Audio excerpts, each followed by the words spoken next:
अस्सलाम वालेकुम dear students, MD cat के सिलसिले में अब हम अपना नेक्स्ट यूनिट स्टार्ट करने जा रहे हैं। और नेक्स्ट यूनिट में जो टॉपिक्स को हमने अरेंज किया है उसकी तरतीब कुछ इस तरह से आप देखिए कि यूनिट नंबर 2 आपका आ गया। इस यूनिट नंबर 2 में हम पहले डिस्कस करेंगे बायोलॉजिकल मॉलिक्यूल्स, फिर उसके बाद हमने डिस्कस करना होगा chromosome and DNA.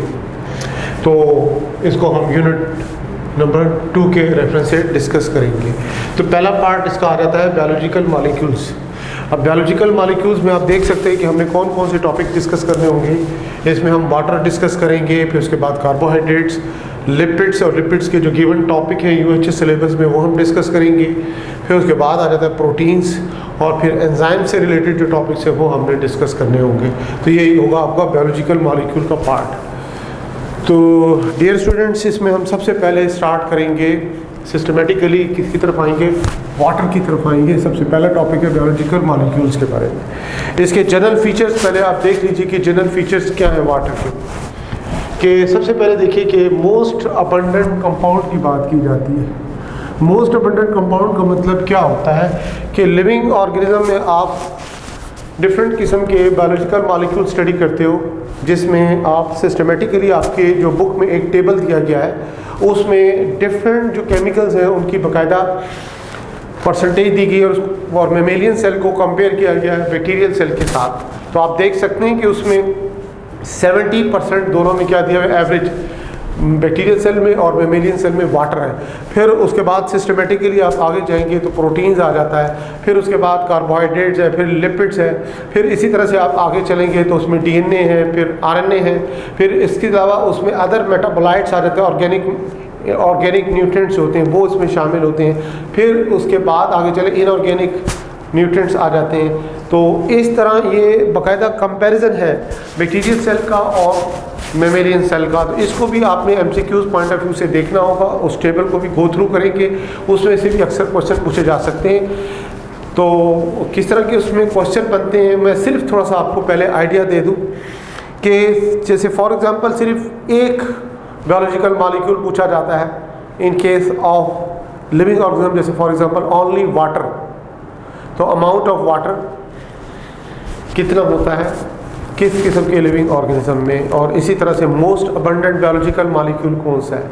Most abundant biological molecule से हटकर जो क्वेश्चन पूछा जाता है कि इनऑर्गेनिक बायोलॉजिकल मॉलिक्यूल अबंडेंट किस किस्म के ऑर्गेनिज्म है। फिर इसी तरह से which one of the following is the most abundant organic compound, organic molecule in the living organism. ये तो बिल्कुल सिंपल क्वेश्चन है, एक एक आप बायोलॉजिकल मॉलिक्यूल लेते जाएं और एक एक उससे क्वेश्चन बनता चला जाएगा।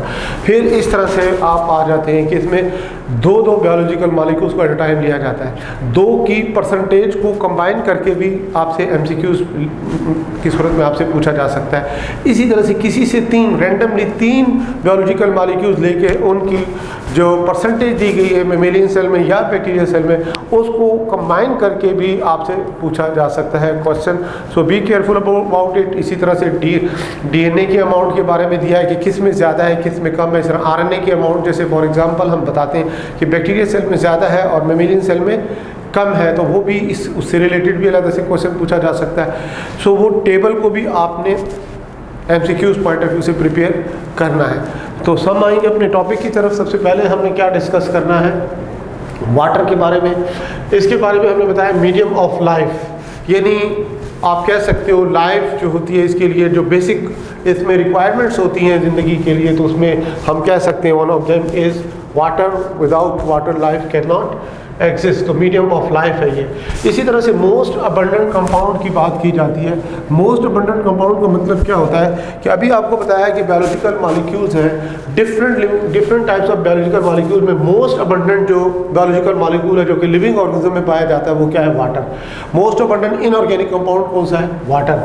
तो लिहाजा उसमें आपको रेंज बताई जाती है। इस रेंज को फिगर के तौर पर आपने याद रखना है 65 to 89% ये आपको रेंज बताई जाती है। ये उसके बाद उसमें जो आपको कुछ एग्जांपल कोट की जाती हैं, जैसे बोन सेल का रेफरेंस दिया गया, इसमें कितना वाटर है 20%, और इस तरह से ब्रेन सेल की एग्जांपल दी गई, ये क्या है 85% वाटर है। ये आपके सामने क्या है, डाटा है, इंफॉर्मेशन है। ये आप ये बताते हो रेंज और ये स्पेसिफिक एग्जाम्पल। इसी तरह से आपको कुछ यूनिक एग्जाम्पल भी मिलती हैं। तो इस तरह से एक तो ये चीज़ आपको क्लियर हो। ओवरऑल आपसे पूछा जाता है, एक तरफ एनिमल सेल्स हैं, दूसरी तरफ प्लांट सेल्स हैं। ओवरऑल अगर इन जनरल पूछा जाए कि अमाउंट ऑफ वाटर किस किस्म की सेल में, एनिमल सेल में ज़्यादा होता है या प्लांट सेल में, तो वो आपको जनरली पता हो प्लांट सेल में अमाउंट ऑफ वाटर ज़्यादा होता है as compared to animal cells. तो ये भी आपको MCQs पॉइंट ऑफ व्यू से इनको याद रखना है और उनको आपको क्लैरिटी होनी चाहिए। फिर उसके बाद नेक्स्ट इसमें हम बताते हैं कि जितने भी बायोकेमिकल रिएक्शंस हैं या मेटाबॉलिक एक्टिविटीज़ होती हैं which are under the control of enzymes हैं, ये एक्वास मीडियम में होती है। एक्वास मीडियम से मुराद किस में होती है? वाटर में होती है। तो ये जैसे एग्जांपल के तौर पर मेटाबॉलिक रिएक्शंस हो रहे हैं, उन मेटाबॉलिक रिएक्शन में वाटर बजाते खुद भी हिस्सा लेता है। यानी जैसे फॉर एग्जांपल लार्ज मॉलिक्यूल्स होते हैं, ये मैक्रो मॉलिक्यूल फॉर एग्जांपल, इनकी हाइड्रोलिसिस यानी इनका ब्रेकडाउन होता है, तो इसमें वाटर मॉलिक्यूल ये जो आप देखते हैं ये इसमें पार्टिसिपेट भी करते हैं इन रिएक्शंस में। तो इसी तरह से इसके जनरल फीचर्स में आप क्या बताते हो कि ये रॉ मटेरियल है प्रोसेस ऑफ फोटोसिंथेसिस में। फोटोसिंथेसिस का जब रिएक्शन पढ़ते हो तो रिएक्टेंट्स में क्या होता है? Carbon dioxide and water. तो लिहाजा as a process of photosynthesis में रॉ मटेरियल के तौर पर यूज़ हो रहा है। ये भी इसके जनरल फीचर्स में आ जाता है। अब हमने उसके कुछ स्पेसिफिक फीचर्स हैं उनको हमने डिस्कस करना है। यहाँ पे हम बताते हैं कि जो water as a best solvent के तौर पर वाटर किस तरह से काम करता है। जनरल प्रॉपर्टीज़ आप वाटर की पढ़ते हो कि वाटर के बारे में आपको मालूम हो कि इसकी क्या होती है? हाई पोलैरिटी होती है। हाई पोलैरिटी होती है। हाई पोलैरिटी क्यों होती है? बेसिकली आपको मालूम है जो कोवलेंट बॉन्ड किस तरह से बनता है?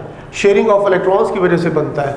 यानी कोवलेंट बॉन्ड जो बन रहा है, कोवलेंट बॉन्ड वो किसकी वजह से बनता है? शेयरिंग ऑफ इलेक्ट्रॉन की वजह से बनता है। और आम तौर पर ये क्या होता है? नॉन पोलर होता है। ये नॉन पोलर होता है। लेकिन वाटर में जो है शेयरिंग ऑफ इलेक्ट्रॉन जो होती है वो क्या होती है? कंप्लीट नहीं होती, यानी इनकम्प्लीट होती है। यानी वाटर में जो ये शेयरिंग हो रही है ऑफ इलेक्ट्रॉन्स, ये इज नॉट कंप्लीट, ये कंप्लीट नहीं होती। तो लिहाजा इसमें जो कोवलेंट बॉन्ड बनेगा, इसमें जो कोवलेंट बॉन्ड बनेगा वो यहाँ पे क्या होगा? पोलर होगा। ये यहाँ पे पोलर बॉन्ड यहाँ पे बनेगा। अब पोलर कोवलेंट बॉन्ड क्या होता है? इसमें जो शेयर्ड इलेक्ट्रॉन्स होते हैं ये pulled more close towards more negative atom, more electronegative atom, यानी इलेक्ट्रोनेगेटिव एटम की तरफ पुल होते हैं क्या चीज़? Shared electrons. तो उसके रिजल्ट के तौर पर क्या बनता है? कोवलेंट बॉन्ड बनता है। और ये किस किस्म का होता है? ये पोलर कोवलेंट बॉन्ड का नाम उसको फिर आप देते हो, that is called polar covalent bond. ये फिर पोलर कोवलेंट बॉन्ड कहलाएगा, उसको हम पोलर कोवलेंट बॉन्ड का नाम देंगे। जो वाटर में बेसिकली क्या होता है, यही सिचुएशन होती है कि इसमें पोलर कोवलेंट बॉन्ड बनता है। रीज़न क्या होती है? इसमें जो शेयर्ड इलेक्ट्रॉन्स होते हैं पुल्ड होते हैं टुवर्ड्स ऑक्सीजन। ऑक्सीजन क्या है ये आपको मालूम हो कि मोर इलेक्ट्रोनेगेटिव एटम है एज कम्पेयर टू हाइड्रोजन। तो नतीजा क्या होता है कि ऑक्सीजन पे फिर क्या आ जाता है? ऑक्सीजन पे ये आप बताते हो कि इसमें पार्शियली नेगेटिव चार्ज आ जाता है। इसी तरह से हाइड्रोजन पर क्या आ जाता है? इसमें पार्शियली पॉजिटिव चार्ज आ जाता है। तो इसलिए ये इसके क्या बन जाते हैं? पोल्स बन जाते हैं। यानी इलेक्ट्रॉन पुल किस तरफ होते हैं? Toward the oxygen. तो लिहाजा इसकी वजह से हाइड्रोजन पर पार्शियल स्लाइटली पॉजिटिव चार्ज और ऑक्सीजन पर स्लाइटली नेगेटिव चार्ज आ जाता है। तो इस वजह से ये हाई पोलैरिटी की वजह से इसे हम क्या कहते हैं? बेस्ट सॉल्वेंट भी कहते हैं। यहाँ तक कि इसको आप यूनिवर्सल सॉल्वेंट का नाम भी देते हो, यूनिवर्सल सॉल्वेंट का नाम भी देते हो। वजह उसमें मज़ीद आप डिटेल में जाते हो तो फिर उसमें बताते हो कि इसमें ख़ास तौर पर जो इसके पोलर सब्सटेंसेस हैं, जो पोलर सब्सटेंसेस होते हैं वो इजीली डिज़ोल्व हो जाते हैं किस में? वाटर में, क्योंकि ये इसकी हाई पोलैरिटी की वजह से। इसी तरह से आयनिक सब्सटेंसेस होते हैं जो कि जब वाटर में हो तो ये क्या है? पॉजिटिव और नेगेटिव आयंस में कन्वर्ट हो जाते हैं। और आयंस में कन्वर्ट होने के बाद ये क्या होते हैं? इनकी रैंडम मूवमेंट होती है, उसकी वजह से रिएक्टिविटी क्या होती है? बढ़ जाती है। इसी तरह से नॉन आयनिक सब्सटेंसेस जो होते हैं जिन पे चार्ज ग्रुप पाया जाता है, ये भी डिस्पर्स होते हैं वाटर में। और तो इस तरह से ओवरऑल ये क्या प्रोवाइड कर रहा है, मीडियम प्रोवाइड कर रहा है जिसमें जितने भी रिएक्शंस होते हैं they are catalysed by enzymes. इसी तरह से इसमें वाटर में देखिए कि नॉन पोलर सब्सटेंसेस भी होते हैं। नॉन पोलर सब्सटेंसेस जैसे एग्जांपल के तौर पर फैट्स है, they are insoluble in water. ये वाटर में क्या है, सॉल्युबल नहीं होती, तो लिहाजा ये हेल्प करती हैं किस में, टू मेंटेन द मेम्ब्रेन्स। लिहाजा सेल के अंदर आप देखें कि डिफरेंट कंपार्टमेंट्स बनते हैं, डिफरेंट स्ट्रक्चर्स बनते हैं, ऑर्गेनेल्स बनती हैं, वैक्यूल्स वगैरह बनते हैं। ये सारे क्या हैं, बेसिकली कंपार्टमेंट हैं। बट आर दीज आर सब सेलुलर पार्ट्स। तो लिहाजा इनकी जो मेम्ब्रेन्स को मेंटेन करने के लिए ख़ास तौर पर रोल किसका होता है, ये नॉन पोलर सब्सटेंसेस जो कि इनसॉल्युबल होते हैं वाटर में। तो लिहाजा हम ये देखते हैं कि water is the best solvent. Next importance water की क्या है, specific heat capacity. Specific heat capacity of water. सबसे पहले देखिए कि specific heat capacity of water है क्या। The number of calories required to raise the temperature of 1 gram of water from 15 to 16 centigrade is called specific heat capacity. ये specific heat capacity की क्या आपके सामने आ जाती है, डेफिनेशन आ जाती है। The number of calories required to raise the temperature of 1 gram of water from 15 to 16 degree centigrade is called specific heat capacity of water। अब इसमें देख सकते हैं कि वैल्यू क्या है, specific heat capacity of water that is 1। ये specific heat capacity of water की वैल्यू है। अब इसकी रीज़न क्या है, इसकी रीज़न क्या होती है कि ज़्यादातर जो एनर्जी होती है वो किस में यूज़ हो जाती है, to break the hydrogen bonding. जो वाटर को एनर्जी प्रोवाइड की जाती है, ज़्यादातर एनर्जी किस में यूज़ हो जाती है, that is use to break hydrogen bonding. Hydrogen bonding किसके दरमियान होती है, water molecule, among the water molecules होती है, जिसको आप कोहेसिव फोर्सेस का नाम देते हैं, cohesion, force of attraction among the molecules of liquid is called cohesion. तो कोहेसिव फोर्सेस भी इसी वजह से हाइड्रोजन बॉन्डिंग की वजह से होती हैं। तो ज़्यादातर एनर्जी किस में यूज़ हो रही है, to break the hydrogen bonding. अब इसमें देखिए कि वाटर की एक ख़ास प्रॉपर्टी आपके सामने इसमें आती है कि water has the great ability to absorb heat with minimum change in its temperature. यानी इसमें इतनी ज़्यादा सलाहियत होती है कि ये हीट को तो एब्जॉर्ब करता है लेकिन इसके अपने टेम्परेचर में बहुत कम चेंज आती है, minimum change in its temperature. ये जो प्रॉपर्टी है वाटर की, इसकी आपको कैसे पता चलेगा कि इसकी क्या इम्पोर्टेंस है, उसको हम देखें यहाँ पे बताएंगे कि ये जो प्रॉपर्टी है वाटर की, इसकी वजह से हम क्या कहते हैं, ये टेम्परेचर स्टेबलाइज़र है। ये थर्मल स्टेबलाइज़र भी कह सकते हैं इसको, टेम्परेचर स्टेबलाइज़र का नाम भी देते हैं। और फिर ये क्या करता है, प्रोटेक्ट करता है ऑर्गेनिजम्स को।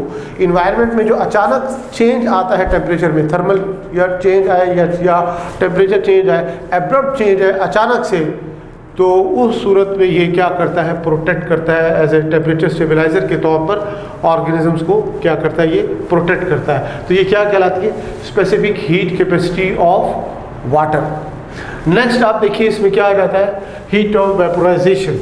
हीट ऑफ वेपोराइजेशन क्या है, हीट ऑफ वेपोराइजेशन इसमें क्या है कि देखिए कि the amount of heat required to convert liquid into gas, इसको हम क्या कहेंगे, हीट ऑफ वेपोराइजेशन, या कह सकते हैं कैलोरीज एब्जॉर्ब पर ग्राम वेपोराइज्ड, तो हीट ऑफ वेपोराइजेशन कहलाता है। अब specific heat of vaporisation water की क्या वैल्यू है आप देख सकते हैं इसमें, इसकी वैल्यू आपके सामने 574 किलो कैलोरी पर किलोग्राम। अब इसमें वैल्यू चेंज करके भी आ सकती है, वैल्यू जो है आप देख सकते हैं इसके यूनिट्स चेंज हो सकते हैं। 574 तो है, किलो कैलोरी की बजाय क्या आ रहा है, कैलोरी आ रहा है, और किलोग्राम की जगह क्या आ जाएगा, ग्राम आ जाएगा। तो किलो मीन 1000। तो याद रखिएगा कि ज़रूरी नहीं हो कि ये वैल्यू आए, उसको किसी तरह से चेंज करके भी MCQs में दिया जा सकता है। Specific heat of vaporisation of water की बात हो गई। अब इसमें देखिए वाटर एब्जॉर्ब करता है, ये क्या करती है, हीट किसके लिए एब्जॉर्ब करता है, ज़्यादातर हीट जो एब्जॉर्ब होती है ये अपने आप को लिक्विड से गैस में कन्वर्ट करने के लिए हीट को एब्जॉर्ब करता है। अब इसकी इम्पोर्टेंस क्या है, इसकी इम्पोर्टेंस इसकी प्लांट्स में भी इसको आप इसकी इम्पोर्टेंस आपको मिलेगी, इसी तरह से एनिमल्स में भी आपको इसकी इम्पोर्टेंस मिलेगी। जैसे मिसाल के तौर पर हम प्लांट्स की एग्जांपल लेते हैं, यहाँ पे प्लांट्स की अगर हम यहाँ पे एग्जांपल कोट करें प्लांट की एग्जांपल अगर हम कोट करते हैं यहाँ पे प्लांट की, तो प्लांट में आप देखिए कि एक प्रोसेस होता है ट्रांसपायरेशन। और ट्रांसपायरेशन की वजह से प्लांट्स में इसकी वजह से क्या होगा, कूलिंग इफेक्ट होगा।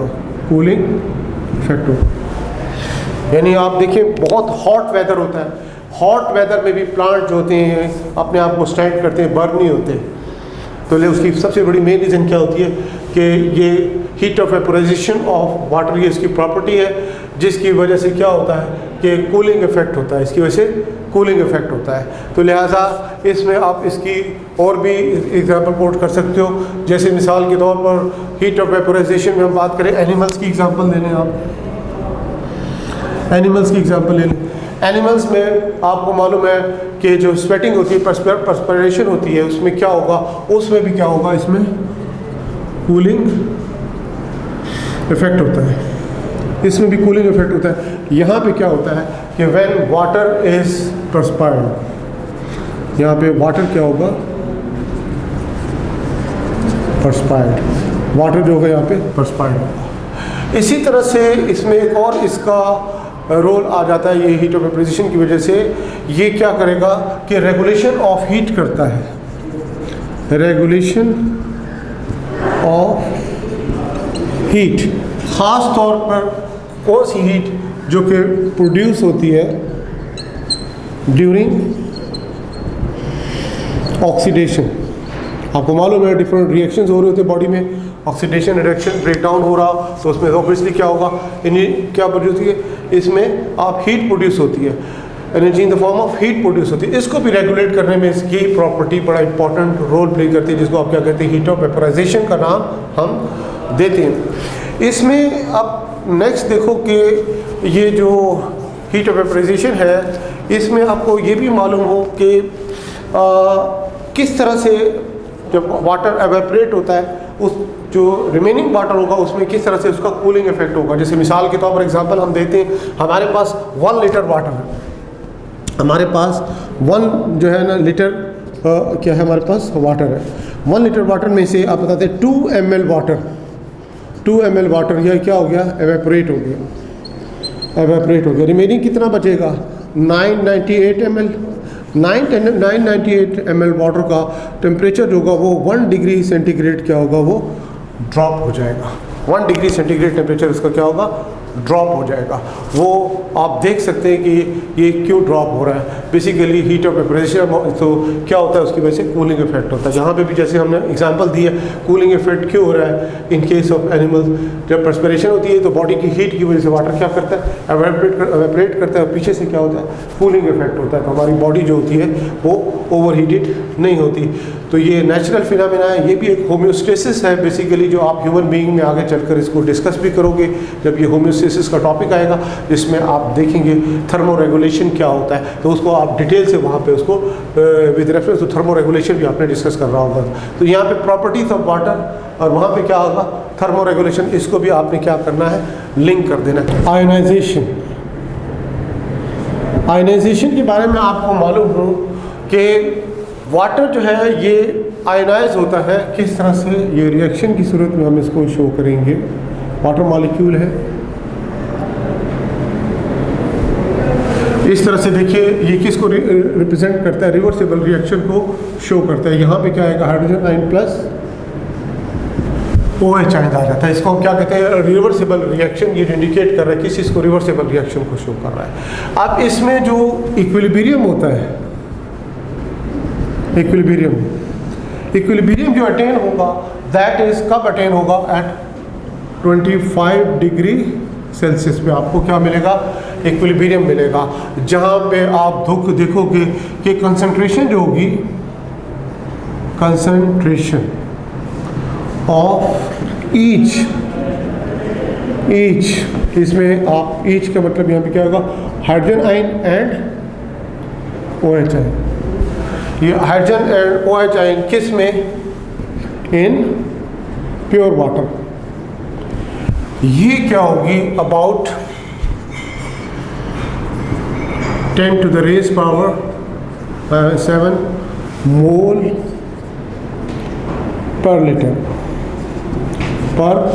लीटर।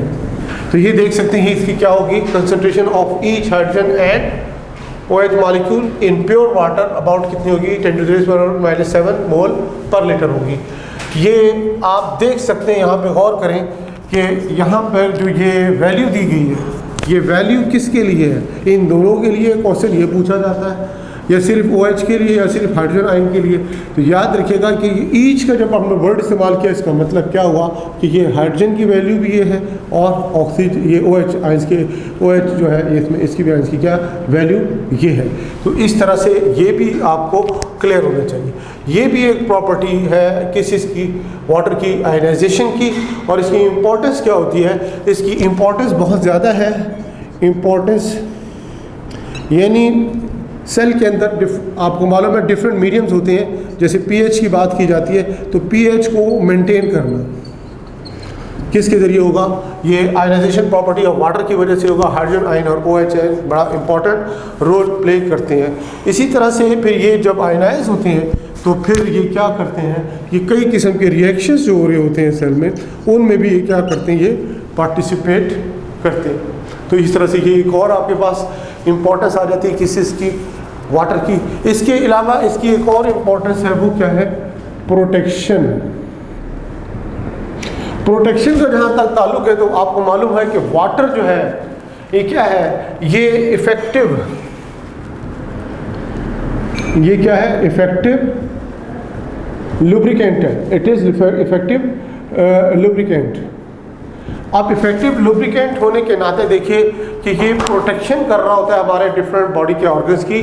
जैसे मिसाल के तौर पर आईलिड होती है हमारी, आईलिड की वजह से क्या होती है, रबिंग होती है, रबिंग ऑफ आइज। इसमें क्या होता है, आई बॉल आ जाता है, इसकी क्या होती है, रबिंग होती है, वाइपर के तौर पर काम कर रहा होता है। आप सोचिए अगर ये ड्राई होगा तो क्या सिचुएशन होगी, इरिटेशन होगी, उसकी वजह से आई बॉल हमारा क्या होगा, डैमेज होगा। तो लिहाजा एक तो एक तरफ आ जाते हैं टीयर्स आ जाते हैं। टीयर में मेन क्या चीज़ होता है, फ्लूइड होता है। वो फ्लूइड क्या करता है, लुब्रिकेंट के तौर पर काम करता है, और रबिंग के दौरान आई बॉल की क्या होती है, क्लीनिंग हो रही होती है। तो ये प्रोटेक्शन हो जाती है इस तरह से हमारी आइज़ की। इसी तरह से आप डिफरेंट ऑर्गन्स की बात करें, डिफरेंट ऑर्गन्स की हम बात करते हैं। जैसे एग्जांपल के तौर पर आप हार्ट को डिटेल से स्टडी करोगे, heart is surrounded by what, protective coating क्या होती है इसमें, पेरिकार्डियम। पेरिकार्डियम के अंदर पेरिकार्डियल क्या होता है, पेरिकार्डियल साइनस कैविटी होती है, उसके अंदर फ्लूइड होता है, इसे क्या कहते हैं, पेरिकार्डियल फ्लूइड। उसका मेन कंपोनेंट क्या है, वाटर। वो भी आप बताते हो, हार्ट क्या करता है, प्रोटेक्शन करता है उसको। इसी तरह से वो किस तरह से प्रोटेक्शन करता है वो डिटेल आपने आगे चलकर डिस्कस करनी है। इसी तरह से फिर आप देखिए कि इसमें हमारा जो सेंट्रल नर्वस सिस्टम है, सेंट्रल नर्वस सिस्टम में भी आप ब्रेन की बात करें, स्पाइनल कॉर्ड, स्पाइनल कॉर्ड में क्या होती है, सेंट्रल कैविटी होती है। ब्रेन में क्या होता है, वेंट्रिकल्स की फॉर्म में, first ventricle, second ventricle, third ventricle, fourth ventricle. ये आप क्या करते हैं, कैविटीज में क्या होता है, सेरेब्रोस्पाइनल फ्लूइड होता है। उसमें का मेन कंपोनेंट क्या है, वाटर, प्रोटेक्शन कर रहा है डेलिकेट पार्ट्स की। इस तरह से आपको जॉइंट्स मिलते हैं, जॉइंट्स में आप सिनोवियल जॉइंट्स होते हैं, उसमें क्या होता है, सिनोवियल फ्लूइड होता है। उसका मेजर कंपोनेंट क्या होगा, वाटर। किसकी प्रोटेक्शन कर रहा है, जॉइंट्स की, फ्रिक्शन से उसको बचा रहा है। So many examples are there of different organs in our body which are protected, get protection from water. ये भी इसकी एक प्रॉपर्टी पे शामिल है। तो लिहाजा स्टूडेंट्स यहाँ पर आपने देखा कि हमने क्या डिस्कस किया, इम्पोर्टेंस ऑफ वाटर। तो इसके जो की पॉइंट्स हैं जो आपको यहाँ पे हाईलाइट किए गए हैं, उनको आपने क्रिटिकली देखना है और देखना है कि कहाँ से किस किस्म के इसमें MCQs बन सकते हैं।